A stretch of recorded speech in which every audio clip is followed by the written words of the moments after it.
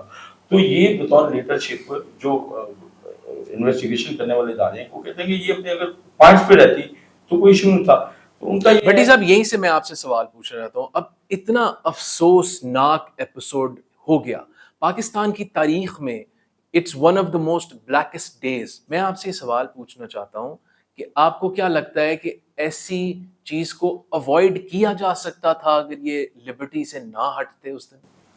دیکھیں ذہن بات یہی ہے کہ اگر آپ اپنے لبرٹی پوائنٹ تک رہتے، باقی ملک میں بھی جہاں بھی آپ نے پروٹیسٹ کرنا تھا، پنجاب اسمبلی کے باہر کر سکتے ہیں، قومی اسمبلی کے باہر کر سکتے ہیں، پورا پاکستان پڑا، ٹھیک ہے نا، تو کر سکتے تھے۔ لیکن جب آپ اس کی بجائے آپ اپنے انسٹالیشنز کے، آپ اپنے تنصیبات کی طرف، آپ اپنے کینٹ ایریا کی طرف، آرمی کے علاقے کی طرف جاتے ہیں، تو پھر ظاہر ہے آپ ایک باقاعدہ ایک آپ نے اپنی فورس سے لڑنے کے لیے کہا ہے، ٹھیک ہے نا، آپ اپنی فورس کے سامنے پروٹیسٹ کرنے نہیں، یا پروٹیسٹ کرنے کے آپ کے پوائنٹس ہیں۔ تمام ڈیموکریٹک کنٹری میں انہی اداروں کے باہر احتجاج ہوتے ہیں، نہ کہ اپنے جو فورسز کے ادارے ہیں ان کے باہر احتجاج ہوتے ہیں۔ تو یہ پاکستان میں ایک پہلی مثال ہے کہ جس میں اپنے فورسز کے باہر احتجاج کرنے کی کوشش کی اور اس کو جسٹیفائی کرنے کی کوشش کی کہ یہ ہمارا جمہوریہ حق ہے۔ وہ لوگ یہی سوال کرتے ہیں کہ آپ اپنے جمہوری رائٹ کو اپنے جمہوری اداروں تک محدود رکھیں گے تو ٹھیک ہے، لیکن جب آپ اپنے اداروں کے اوپر، اپنی فورسز کے اوپر حملے کریں گے تو پھر تو ظاہر آپ ریاست کے اوپر حملہ آور ہوگے۔ اور میں اس کو ویل لیفٹ کہتا ہوں، یہ جو پوائنٹ تھا کیمری گراؤنڈ سے آگے کا، وہاں پہ فورس کا پیچھے ہٹ جانا، میں سمجھتا ہوں کہ دو چیزیں ہوتی ہیں۔ فورسز میں ایک کیموفلیج ہوتا ہے، کچھ چیزوں کو جب جنگ لڑتے ہیں اور جنگی ماحول میں ہوتے ہیں تو وہ اپنی چیزوں کو کیموفلیج کرتے ہیں اور اس کے مطابق وہ اپنی پوزیشن آگے پیچھے کرتے ہیں۔ اور اگر آپ گیمز کی بات کریں تو بہت ساری ایسی بالز ہوتی ہیں جس کو اگر آپ کھیلیں گے، چھڑیں گے، تو آپ کا نو ڈاؤٹ کہ آپ وکٹ کیپر کا ہو جائے، فرسٹ سیکنڈ اسٹیپ میں آپ کیچ آؤٹ ہو جائیں گے۔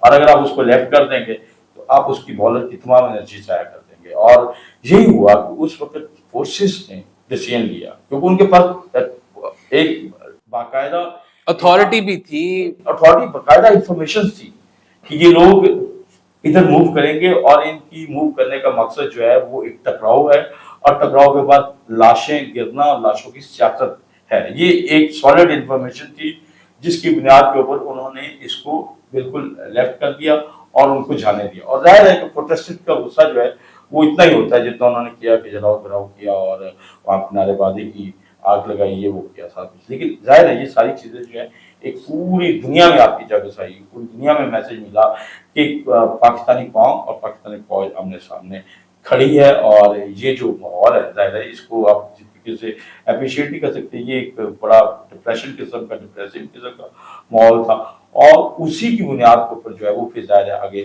کارروائی جو ہے ہو رہی ہے۔ اب اس کو جسٹیفائی جو جتنے لوگ بھی کرنے کی کوشش کر رہے ہیں، مطلب بٹ صاحب اس کو تو جسٹیفائی ہو ہی نہیں سکتا نا، اس کی تو سینس ہی نہیں بنتی جسٹیفائی کرنے کی۔ دیکھیں دنیا میں جو ریاست کے فارمولے، ریاست بنتی ہے، ریاست بنتی ہے، آپ کے کچھ عوام ہوتے ہیں، کچھ ادارے ہوتے ہیں، نہیں اس عوام کا ایک حلقہ ہوتا ہے، آپ کا رقبہ ہوتا ہے، وہ الیکٹ ہوتا ہے، ٹھیک ہے نا، جس میں وہ رہنے والے ہوتے ہیں، وہ آپ ماننے وہ کہہ لیں جو سارا وہ ٹیرٹری ہوتی ہے، اور اس کی ٹیرٹری کی اور اس عوام کی حفاظت کے لیے ایک فوج ہوتی، ٹھیک ہے نا۔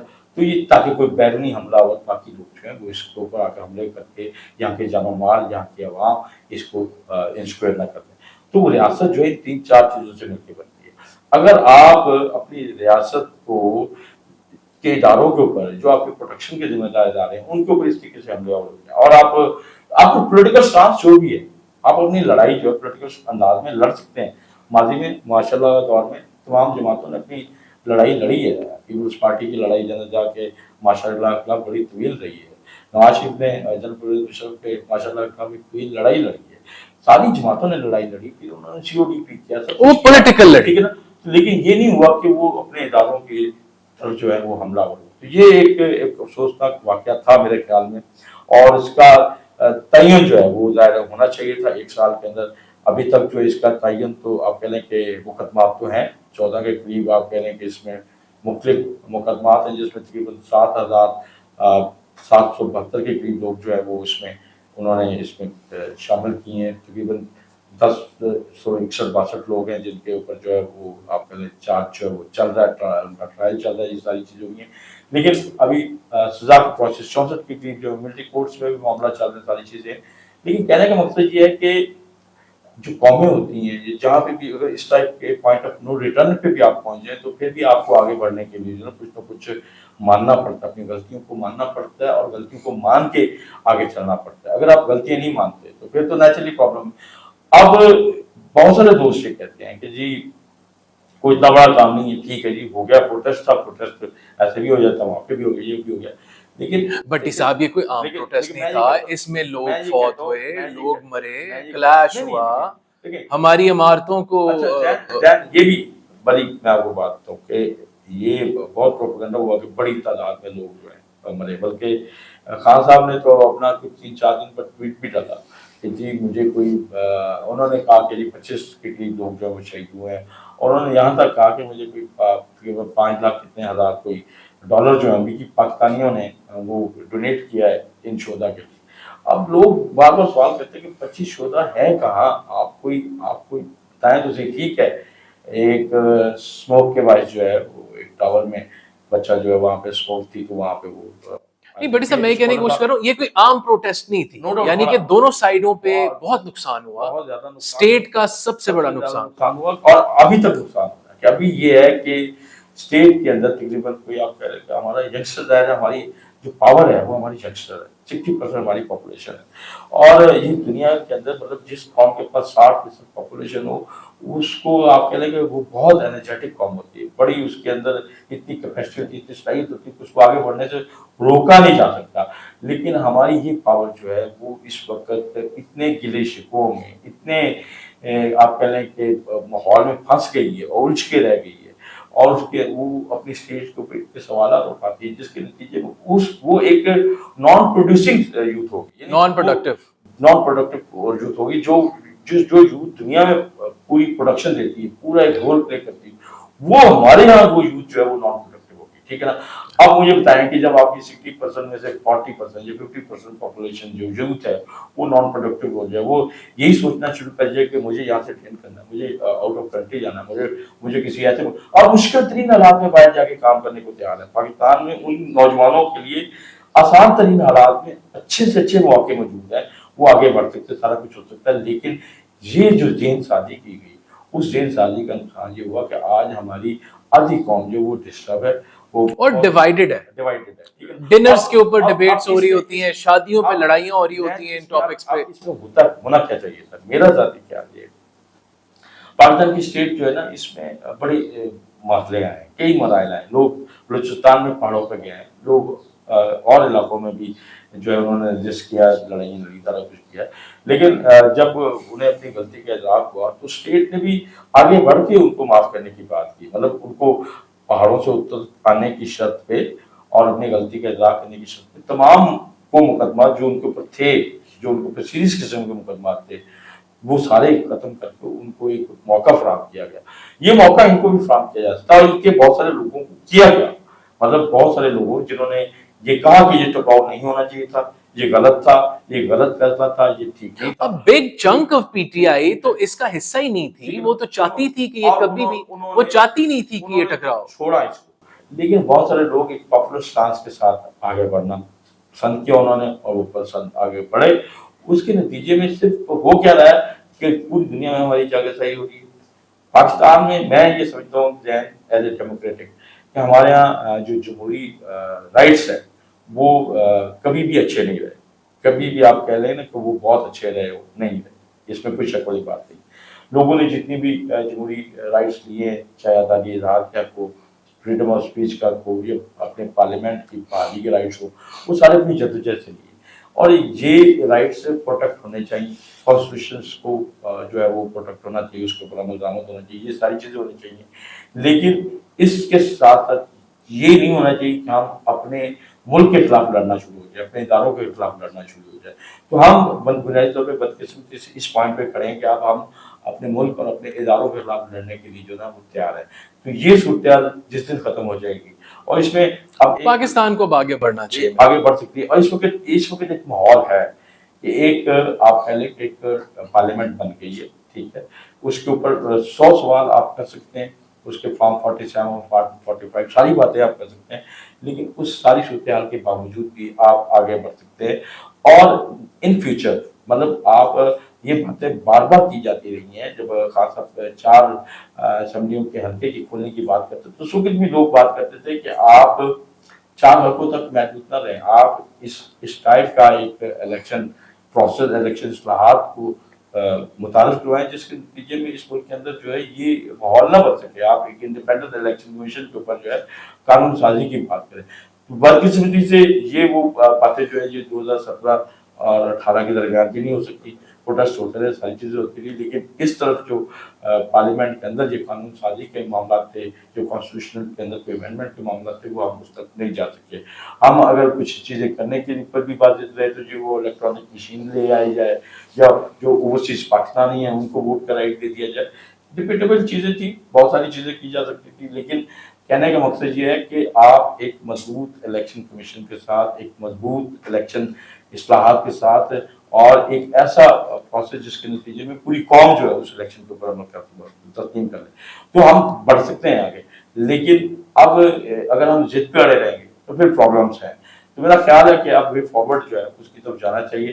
اور بٹی صاحب سولوشن ہی ہے that we need to find a way forward, اور پاکستان کو صحیح سمت میں ڈالنا چاہیے.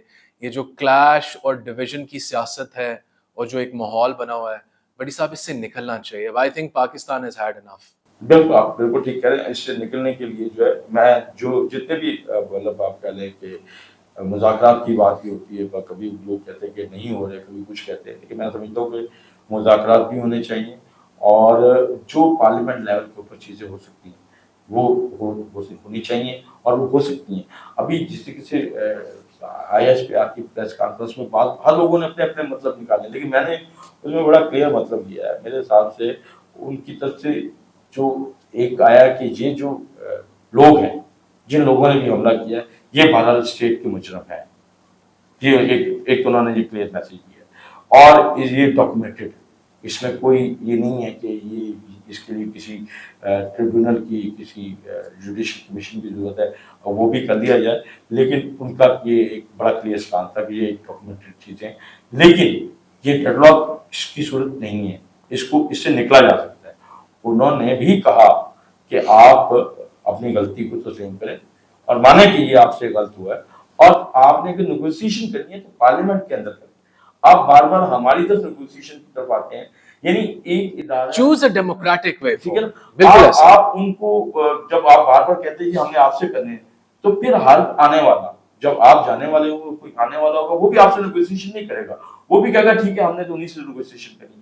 آپ ان کو اگر منیمائز کرنا چاہتے ہیں, ان کے پولیٹیکل رول کو ختم کرنا چاہتے ہیں, تو آپ آپس میں بیٹھیں, آپس میں بیٹھ کے بات کریں, اور جتنا بحث کر سکتے ہیں, جتنا جھگڑا کر سکتے ہیں, سب کچھ وہ پارلیمنٹ میں, لیکن پارلیمنٹ کے اندر بیٹھ کے کریں. اور جو گزر گیا سو گزر گیا, لیکن اب آگے بڑھے, اب آگے بڑھے. تھینک یو سو مچ قمر زمان بٹی صاحب, آپ کا بہت بہت شکریہ, آپ نے ہمارے لیے وقت نکالا آن منٹ میں ایکسکلوسیو.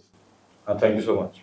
یہ تھے قمر زمان بٹی صاحب, ایک سینئر صحافی and also the I witness of the black day of 9th May. انہوں نے ہمارے ساتھ ڈسکس کیا کہ انہوں نے کیا دیکھا اس دن اور کیا ہونا چاہیے for the future. Until the next episode of Minute Mayor Exclusive, this is Zain Khan. Take care. Assalamu alaikum.